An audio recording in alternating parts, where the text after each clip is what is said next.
Everton. Yeah. Well, ladies and gentlemen, I think we have just witnessed one of the greatest nights I can remember in British boxing.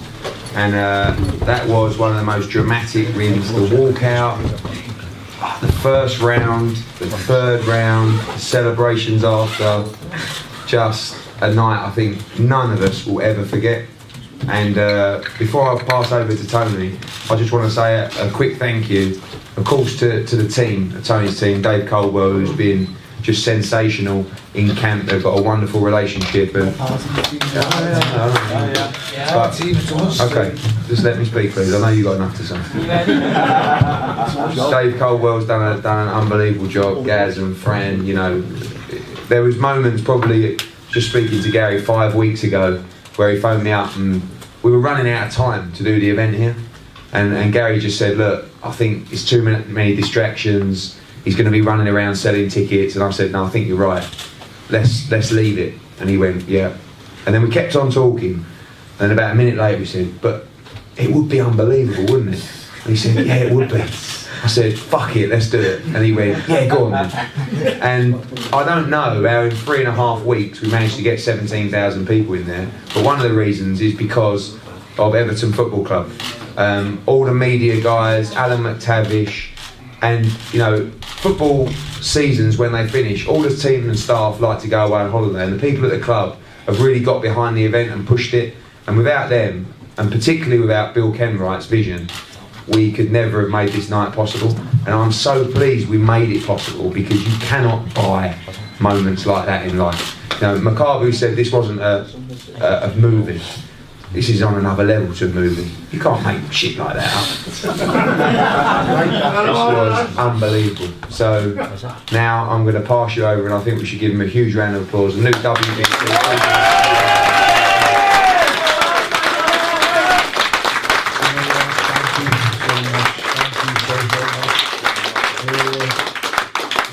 So many people to thank, and there's so many things to say that I don't know.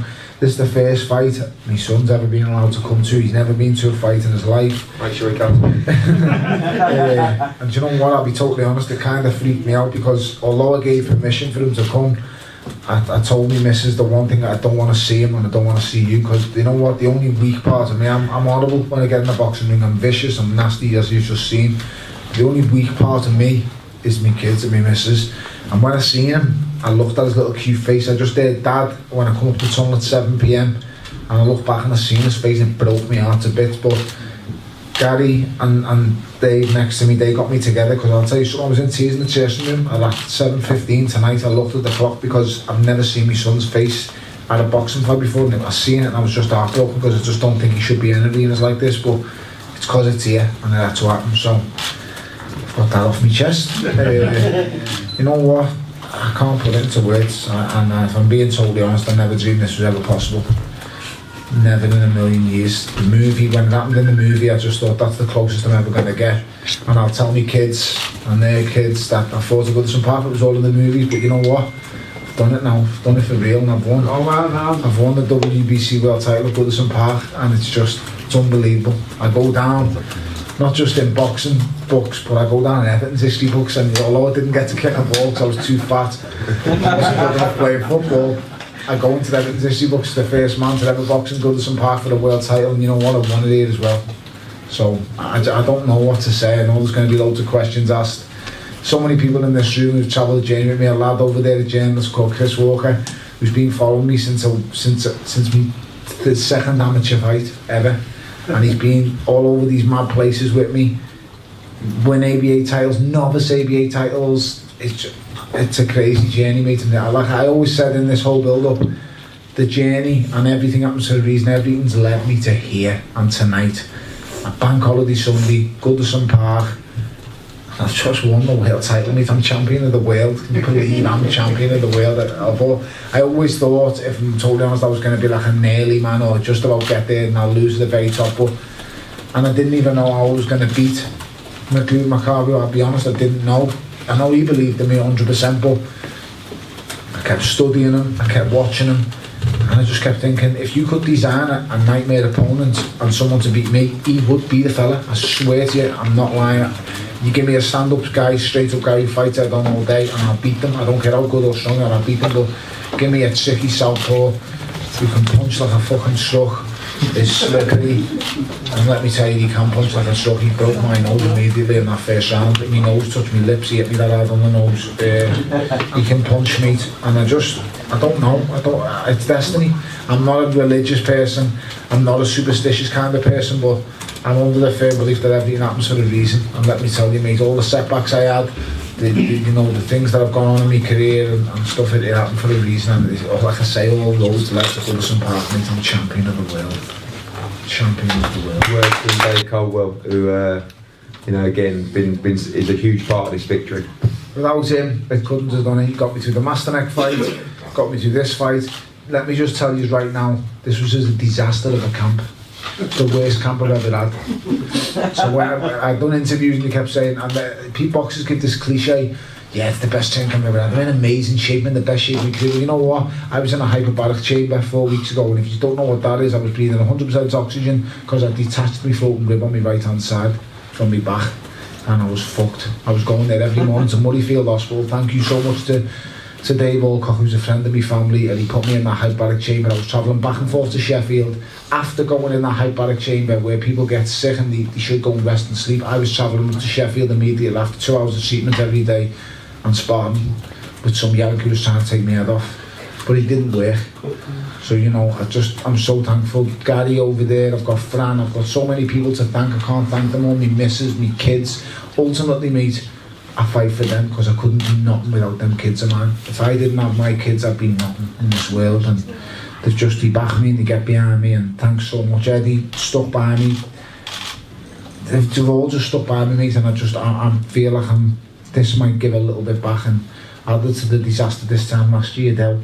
It wasn't long ago when I was coming out of the ring after that Cleverly rematch and going, he's fucking crap. He's shite, I'm not watching him ever again. Well, do you know what? I think I've just give you a Scouse Tommy Earns, and Tommy Earns, I'm fucking unpunchy now as well. Tommy Earns and Marvin Hagler. Yeah, Tommy Earns and Marvin Hagler. I think I've just give you the Scouse version of that. So I'm just so happy without this man next to me. He pushes me, trains me, he just does everything. But first and foremost, Dave Calder is my friend, and he's been my friend for nearly a decade, and it goes beyond the training. He's my friend, and when we walk to that ring, we're not friends anymore. When we get into the gym, we're not friends. When we come out of the gym, we're friends, but when we're in the gym, we're just not friends. He's my coach and he tells me horrible things and I want to punch his fucking head in. But he gets the best out of me. It's the same as the baldy looking Russian fella over there. Everyone always sees you with him and they don't know what he does. He's my friend, and he gets the best out of me, and he does smiling. So much. And he's smiling. You know what? He never smiles, ever. He smiled more tonight than I've seen him smile in 10 years. Well, you might have seen a tear at some point. Nah, don't push it, Ed, you know what I mean? It's a good night, it's not a magic night. And then got Fran, who's been with me. We've been everywhere, mate. We went to Canada. Eddie's followed me after that disaster against Adonis Stevens, and so did Eddie, and he stood by me and believed in me after that. I've had to go to all kinds of cruiserweights, and I haven't fought clowns or bums. I've fought good cruiserweights, mate, and I've beaten good cruiserweights, and tonight I've just beat the best available cruiserweight in the world, and I'm not joking when I say I am the best fucking cruiserweight in the world right now. He's sitting here at Goodison Park and he owns this fucking belt, and anyone who wants it better come and try and take it, because I'm the best cruiserweight in the world. As I was saying, Dave was going to say a few words. You know what? I'm pretty much speechless. I mean, usually I can chat for a little bit, but he's right in saying about camp. We had a lot of problems in camp, injury-wise. The funny thing is, despite the rib, he's not told you about his hand. I'm surprised he's not told you about his hand. His left hand as well. He had issues with his left hand, despite problems in camp. When I said before the fight, it's the best Tony Bellew I've seen since I've been training. Genuinely, he was, despite the problems and despite it being an horrible camp. He was fast, he was sharp, he was listening, and he was so switched on. The only issue that I had coming into the fight was what was the crowd going to do to him and how it would affect him. And when he walked back into the changing rooms at 7:15, and his face, Gary looked over me, he says, he's seen his little boy. and he walked into the corner, and he was stood in the corner, and he was in tears all day and everything. He's been cool, he's been calm, he's been in a good place. And then I just saw that and I thought, oh shit, it's just gone a bits. So me and Gary just had a chat with him, and he got switched on, and he had enough time to refocus, get his head around it. And to be honest, being honest, and sorry about this, but me and Gary also had a conversation about actually getting somebody to take him home. Thank God. Thank God. I already knew the plan that the minute he seen in a corner, I knew he wanted him to send him home. But he switched on, and you know, when we came out, I'll be honest, I've been involved in a lot of big fights. I mean, people forget that I've actually been around boxing for quite a long time. I've been involved in some massive fights. The atmosphere when we walked out, I've never experienced anything like that. It was just phenomenal. It's a credit to the fans, it's a credit to everybody at Goodison that turned up, and it's a credit to this man here because they were here to support him. And again, once he got into that ring, you just know when your fighter is willing to do anything. You know that no matter what happens on that night, he will prevail. I expected it to become a longer fight, but I did say to quite a few people that if he catches him early, because I felt his right hand, I felt his left hook, I was throwing it. Me and Gary were saying all along, if he catches him early, he'll do him, and he did, you know. And no matter what happens now, he's been WBC world champion. You know, he could walk away from the sport today. He's not going to. But he could walk away from the sport. There's one many more I want. So I want to unify the division, so I'm not walking nowhere. But he's cracked it, and he's proved a lot of people wrong. You know, people always on about me, yeah, but he's fat, he's out of shape. I seen, you know, the build of this fight, people looks at Wayne and looking at Makabu, looking at him, oh, look at muscles on him, oh, he's gonna smash Bellew. Muscles don't win fights. No. There's so many great physique fighters out there. They don't win world titles. Oh. This fat kid from Liverpool has just gone out and won a world title, the WBC world title, and that's all that matters. At the end of the day, if you can fight, you can fight, and he can fight. If the boxing's not working, he can fight. You know, there's something that we do in camp with Gary, and when you see that all the softness and everything, it disappears, and you just see just how nasty this man can get and how deep he can dig. And once you know that he can do that, there's no excuses, you know. And there were no excuses tonight, be it his floating rib, be it his hand, nothing was going to stop him. And you know, I'm, as his friend, as his coach secondary, but as his friend, I'm really proud of him. I've known him since before he turned pro. You want me to turn pro? Yeah, yeah. Yeah, but I didn't want you to box a light heavyweight. I was always right about that one. But you know, seeing him step up to cruiserweight, and people saying, "Oh, he's not a cruiserweight. He's not." Have you not seen the size of a man? Look at when he stood next to people like Johnny Nelson. He's huge. Just because he's not got muscles on muscles, it doesn't mean that he should be boxing a weight below. You know, and I think he's proved it. You know, he's been in with tough cruiserweights. He's shown he can take a shot in the cruiserweight division, and he's shown he can give a shot. People saying he's not a banger. He's knocking people out at cruiserweight. Idea. So I was just watching the KO. I don't even know what punch. But what I do want to say is it was a massive risk, you know, and fair play to Eddie. Eddie gets a lot of shit, a lot. Believe it or not, he does. He gives me a lot as well, you know. Yeah, but you both get a lot of shit, to be honest. But Eddie gets a lot of stick, and it's not because I think he's all right, he's a mate or whatever. You've got to call a spade a spade. What he's done for British boxing. He's giving kids dreams. He's making the dream come true. Do you not realise how many world champions he's got in his stable now? Because he's getting them opportunities. The fighters have got to go out there and win it. He could have got dumped on his arse in the first round, swallowed it, lost, whatever. He had to get up and he had to fight through it. He had to become a world champion. The fighters have to take opportunities. Every fighter that's given an opportunity has to take it. But he's delivering them. And no matter what people want to say, and no matter what people want to go on about, look at British boxing now. Look at the venues that we're packing out. Look at people talking about boxing. They don't usually watch boxing, and that's what you want. And you know, so fair play to Eddie for giving the opportunity and making it at Everton, because he took a massive risk. 4 weeks to put on a show. 3.5. 3.5. We thought you were nuts. but it's given the kid an opportunity, and you know it's paid off. So well done to Eddie, but a massive well done to Tony Bellew, and I'm so proud of you, mate. I'm so proud. Done it as a team. So am I, and Right, we're gonna open the floor for questions then. When I walked to the ring was not looked behind me because I knew my missus and my son was sitting in a box. Well, I didn't know my son wasn't until 7 o'clock when the leader turned up looking at him. She didn't tell me he was coming or not. So my plan was don't look behind me and just walk to the ring and look at the Gladys. That's what was in mind, just to look at the Gladys and enjoy it. So I took the first few steps. I know they had this mad video thing, whatever they wanted. But once I hear, oh, you're not entertained, I thought, mate, this is fucking happening. It's going to some part, mate. I looked at the lights and I just looked at the Gladys and I just thought, look at that. That is just the best vision I've ever had in my whole life. The best. Mate, it's exactly like it was the best vision I've ever. I looked at it. You don't all rehearsals. You don't understand, right? How many times I've sat in that Gladys street as a kid, mate, and watched my heroes play football for you. Because that's all I've ever got. I'm an Everton fan. I know people will go on, you know what, he's not really an Everton fan, he's this. Mate, I am Everton Football Club. I love this club more than anything. Mate, the only thing I love more than this club is the kids and the closest people to me. I love this club, mate, and it's just insane to think I've won a world title here. I can't put it into words.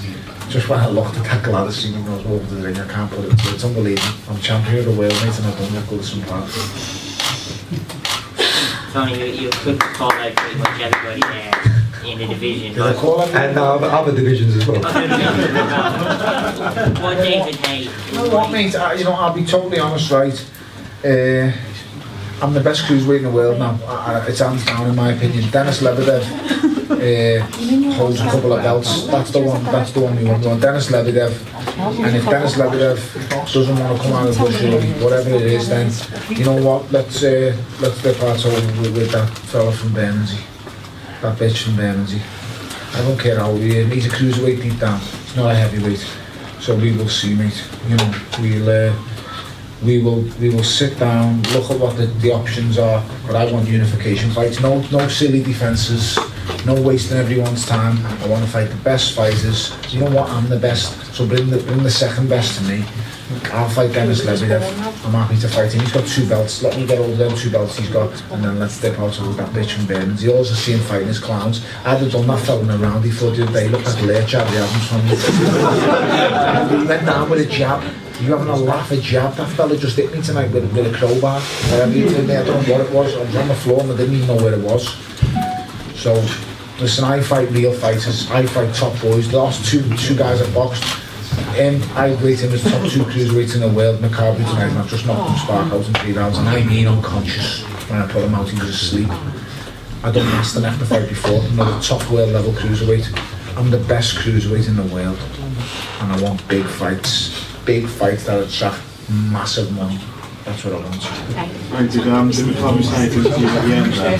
Yeah, we had a talk. You know what? He tried to play it friendly with me all week. I'll be honest, mate. I'm a horrible fucker come fight week. I'm not a nice person. When you see me here now, I'm just being me. But when I fight week, I don't really want to entertain anyone. And the last person on earth I want to entertain is the guy who wants to beat me. Don't give me this stuff. It's just a sport. It's not a sport. He wants to hate me. He wants to destroy my lifelong dream tonight. That was his ambition, was to knock me out and destroy my lifelong dream. He wasn't my friend. Once it's over, okay, then I shake hands and I had a really good talk with him and told him the reasons I am the way I am, because I can't go into a fight liking people. I have to hate you and I have to want to hate you. And that's what drives me and motivates me. I don't know. Adam Smith always says to me, you're an emotionally charged man. Maybe I am, yeah. I am emotionally charged, but that's what works for me. It gets me through it. And tonight when I finished, the first person I prayed, I wanted to check he was okay. After that, let it dawn upon me what had just happened. I wanted to check he was okay. It's all I pray for. I'm not a religious person or anything like that, but the only thing I pray for is you both come out healthy and safe. Because let me tell you, when I get in a boxing ring, especially Bloods and Rock, I'm willing to die in a ring. And you can write and print whatever you want, that's what I'm willing to do. And all that I want to do in this world is just get home safe to them. Because that's all that matters to me, and there's nothing else matters. Fame, cameras, bullshit, I've been in movies and everything, I don't care about nothing. I care about earning a living, putting them before my kids' head and giving them the best that they can possibly have. Stuff that I could only have dreamed of as a kid, and that's all I've ever wanted to do, and that's all I continue to do. So that's why I fight, and it makes it. I'm telling you now, that's what dragged me off the floor tonight, and that's what got me the win. What's your plan now? I mean, how much kind of time off are you going to take on? I'd like to fight before the end of the year, unified. Back in gym Monday. Tomorrow. I thought you were going to say like July. I want to unify the cruiserweight division before the end of the year. So whenever Eddie can find time for the bill for me. He might be alright now. Do you know what? Listen, he's the busiest man in boxing. I swear to God, he never stops. I tell him to go on holiday and switch his phone off. He's the only man I know who would answer a phone call at 4 in the morning. I shit you's not. He just never stops. He's got the hottest piece of fucking boxing in Anthony Joshua in the world. He's the hottest property in boxing. There's no two ways about it. No one sells like him. No one can do what he does. After him, he's got other fighters. You've got Kell Brook, an amazing world champion. He's got so many fighters to deal with. I'm just happy I've gone a few ranks up the food chain tonight. Now you're in there as well, Andy. You mix it with them as well. I've gone up I've been thinking Kell Brook and all that. You're in there, lad. Oh no. Don't you start calling me as well. You're in there as well. I've gone up the food chain now. But listen, he does a great job for him. Listen, I'll tell you something now. You know when I came back, after the Cleverly fight, it was a disaster for me, media-wise, because the fight wasn't good. It had so much hype and build-up. He'd done so many pay-per-view fights, it was a disaster. And then I think the worst thing is I just disappeared off the face of the earth. I went and done a movie in Philly. I made the Rocky movie, so I went missing completely off the face of the earth for 6 months, and no one knew nothing about me. And I came back, and I had to rebuild again. That's exactly what I had to rebuild. It was like he got a 10-round fighter who no one wants to see. And he put me in the Echo Arena, he put me against, I think it was the backer and the heavyweight. I got rid of him, and it wasn't a great fight. I just told that we had injuries. I'm sure I was on antibiotics before that fight. I'd done my job, beat him, stopped him in the last round when I thought it wasn't blowing on my ass. Then he gave me another fight. And listen, for both fights he paid me well, and I needed to be paid well because I had no money coming in because I wasn't fighting. So, don't believe all this bullshit of movies and I'm a millionaire. I'm not a fucking millionaire, not yet. I'm about to be, but I'm not a millionaire just yet. And he paid me well for fights he shouldn't really have paid me well for, and he stood by me, mate, and I thank him so much for that. Then he led me to the December fight, the Masternak fight, and against all the odds I was getting offers from David A to fight on his bill and then fight David A when he's just fought Lurch instead, and I said no, because what I've done with this man is I give me deal on a handshake, shakes my hand, and that's how we go. I don't need no contract because I'm mate. When I shake your hand I work more than 25 contracts, and that's how we work. And he stood by me, and I will stand by him till the finish, mate. He's won me a world title, and he stood by me all the way through. And let me tell you, me winning that tonight is as much for him and for him as it is for me, because without these, I'm telling you now, I wouldn't have been able to do it. And there's so much story that people don't know, because all they ever see is you just get in the ring and fight. I've gone through that many different things and that situations and scenarios, and like I say, every happens for a reason. It's just all led to here, and it's led to that. Tony, winning that. What's the over this period of the last 2 or 3 years? Yeah. What's the greatest thing you've learned about yourself that you'd like to tell us about, what you've passed on to other fighters who aspire to what you've achieved? Do you know what, Kat? I do interviews with Gary, I always speak to him, he's great. I don't know what advice I'd give them. Do you know what?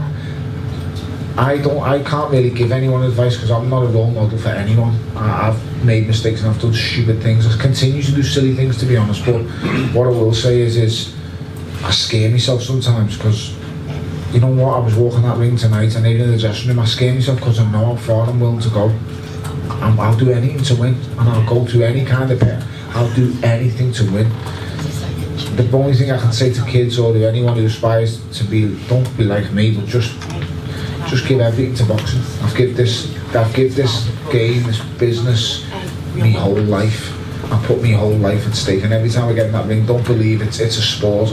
I'm putting my life on the line, mate. I'm fighting for my life every time I get in that ring. So even though your wife and your son are here right now, you're saying that you've put your life on the line every time? Yeah, I do, and let me tell you, mate, I was going to die before the loss tonight. No two ways about it. I wasn't losing Goodison Park. When he dropped me, I didn't think fucking for 1 minute. Don't get up and have a breather. I thought, I'm going to fucking take your head off, man. You've hit me, I'm going to hit you, let's fight. And that's exactly the way I thought. The only thing that calmed me down was him in the corner. He calmed me down at the end of that first round, said, okay, how do you feel? I said, my legs are sound. I said, my nose is fucking killing me. That's all I said to him. It's definitely broke my nose, cracking shot. You know what? That's what scares me the most. So I go in a boxing ring, mate, it frightens me. It's the only thing that I'm not scared of nothing or no one. I'd fight anyone, I'd fight anything, but it frightens me how far I'm willing to go. Definitely think I need to be protective for myself sometimes.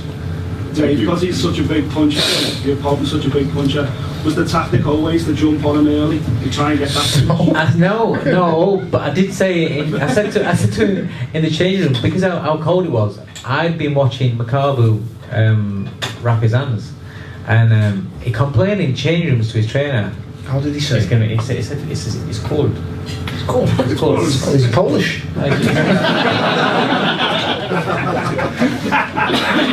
I was talking about accents too. He did mention that it was cold, so I said to him, I said, listen, don't be surprised if you catch him early, because you could catch him cold. And the thing is, the way that when he gets his technique right when he's punching, the way that he punches with that left hook is one of the best left hooks I've seen.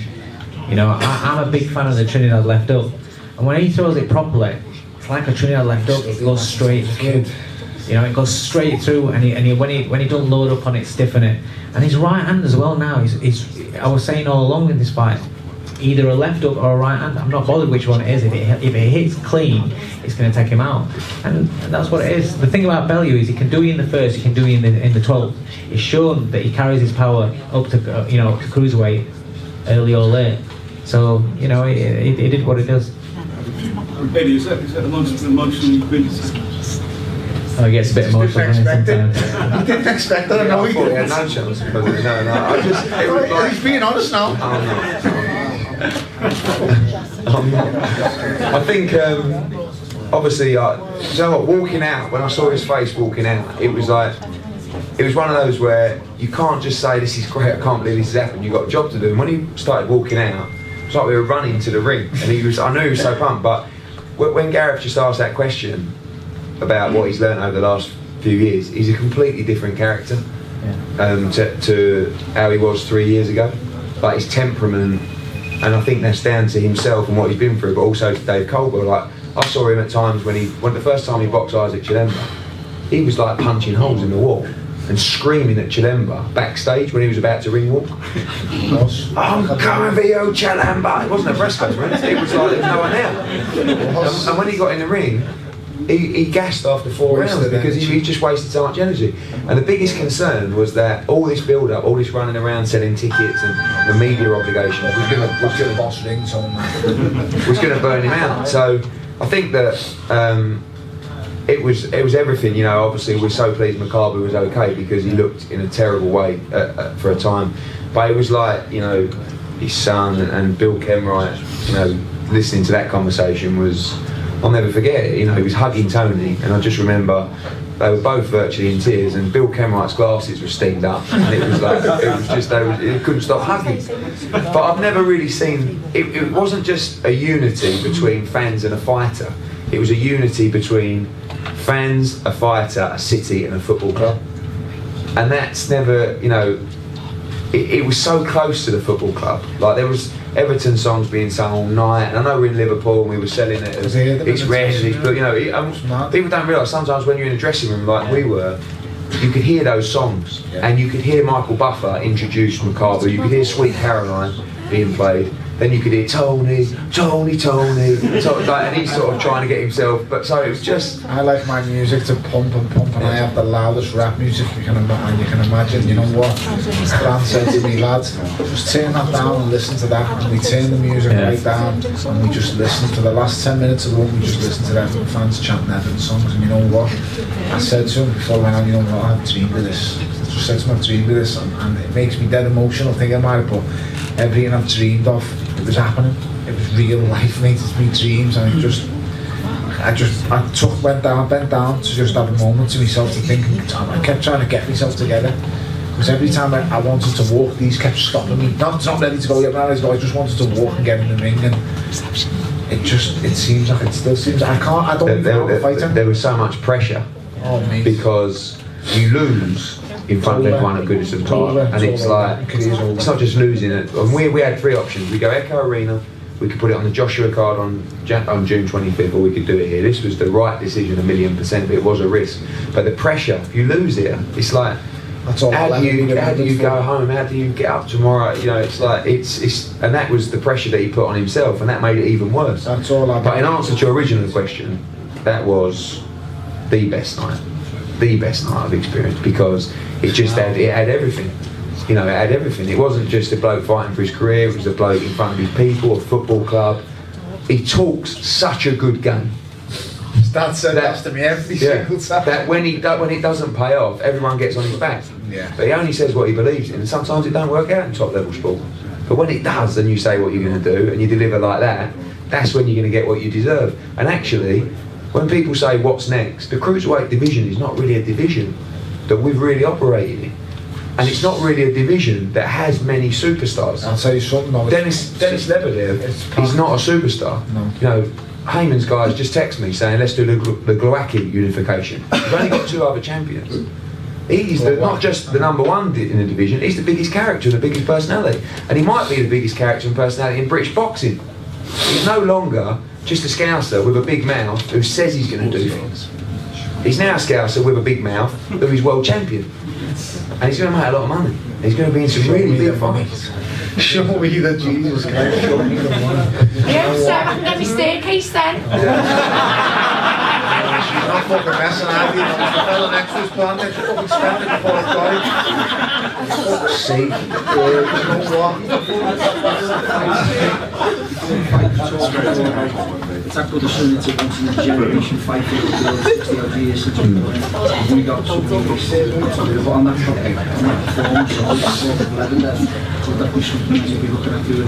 Well, I mean, it's only we have a small window to do shows here, which is like May and early June. So we'll definitely fight probably October, November, and then we'd love to come back here next summer. Again, you know, I'm so pleased that the club took a punt on it. You know, Alan McTavish and Brian and all the guys in the media team, because that night will live in the memory of this football club forever. And that's even more special than the fact that it was a great night for Sky, it was a great night for Metro, a great night for Tony Bellew. Every Evertonian will always say, do you remember? I mean, I grew up, John Conte is a guy that I look at, and you know, people talk about that he is the scouser, the one that WBC, you know, and he's going to be remembered like that. But the difference is, he done it at Goodison Park. And sometimes you don't realise how special things are till you look back on it. So it might be a time in 20 years when people are walking down the street saying, do you remember that night at Goodison Park when Tony Bellew? Do you remember the night when one of us won a world title? That's exactly what happened tonight, because I used to sit on that glass seat, and that's why it was so special to me to stick the ring in front of that. You could have stuck it in the park end, it would have been easier for all the seats, but in front of that Gladys Street, me with my season ticket was row KK. I swear to God, mate, it's someone basically come out of that crowd, out of that seat, and he's won a world title in the middle of that park. It's dream stuff. It's complete dream stuff. You can't put it into words. And against all the odds, mate, let me tell you, all the odds. There's not a commentator or presenter out there in this world who will predict I could do that tonight. Not a hope, mate. No one at any other. 40 to 1 a kick just got for Bellew by knockout in the first 3 rounds. I've never heard that before. For the first 3 rounds, you usually get 8s, 9s, 10s to 1, 40 to 1. I'm made up, lad. Enjoy your 400 quid for a towel. Good on you, lad. It's right. Have a bevy on me. I don't drink often, but let me tell you, tonight, since I've bought my new house, I haven't spent 5 minutes in the garden. I'm going to wake up in the garden tomorrow morning. A fucking bottle of champagne and that Sampolina built for these kids. Bellew naked with that belt around my waist. Planning what I'm going to do in that house already.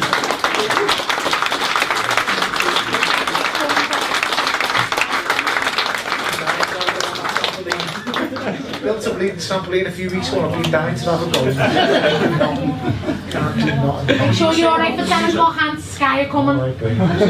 So you know.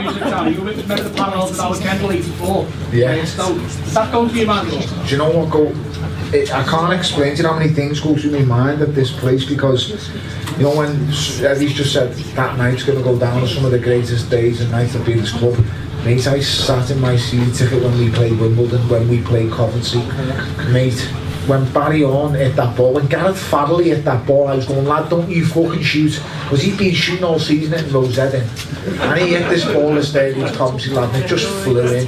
The things I've experienced this ground, I've been on the pitch now so many times, and the players aren't my mates yet, but ultimately, I'm still like my heroes to me, mates, but to me heroes. I love Everton Football Club. When I come and watch it, like I'm a happy kid. It's the only place in the world I'm truly happy when I'm here. Boss, it's Everton, mate, I love footy. And just being, I'm part of it now. This night's going to go down in history, as well as the Wimbledon, as well as the Coventry's, as well as the great nights on Wednesday nights of beating the Manx. I'm part of it. This night's going to go down in the history, mate, in the history, and I can't believe, mate, a lad who was sitting on them terraces has done what I've done. It's crazy. Tony, did you Last question, guys. I think we're all gone, Gary. Did you have any concerns that I wore shit shoes for you tonight? Okay, well done. Did you have any concerns in those last 3 weeks where you're worrying about the fight and dreaming that you're losing? I did. If you did lose here, you wouldn't be able to show your face here. I wouldn't have. That's how much pressure was on me. I wouldn't have. What could I do? Come on, what do I tell people? Because what I've told people is I'm going to win. And I do believe I'm going to win, but I didn't know how. But I just kept having this dream. She kept telling me, she kept telling me, stop being fucking negative. And I said, I'm not being negative, I can't help, I keep dreaming. And in the dream I just couldn't figure a way to beat him. And I don't know why. Fucking 3 weeks and just burning my head out why I couldn't. Because usually I dream of big on someone and flattening them. And I wake up and I've got a smile on my face. I was waking up every morning thinking, wow, this can't be real, this can't be happening. But I knew Gareth deep, that I just knew the lengths I'd go to, and I knew he wouldn't match me. No clue. I know he's a massive puncher in the division, but trust me, I can absorb so much more at this weight. That's why I say to yourself, it scares me. I can absorb so much more. I'll take whatever they hit me with, and the worst thing is I will come back, and that's exactly what happened tonight. I said this last week. It's not always about who's the most talented and who's the best. It's about who wants it the most. And there's not a man in this planet who wants it more than me. Guys, I hope you all remember that. Thank you so much for coming. New WBC Cruiserweight Champion of the World, Tony Bellew. So make sure you download the Behind the Gloves app. It's free, and it features really cool stuff like a fight calendar that reminds you of all the upcoming fights, and it allows for you to, with one click, to remind yourself directly to your phone. And it also features 24/7 breaking news that's going on in boxing. So make sure you guys go ahead and do that and subscribe to this channel.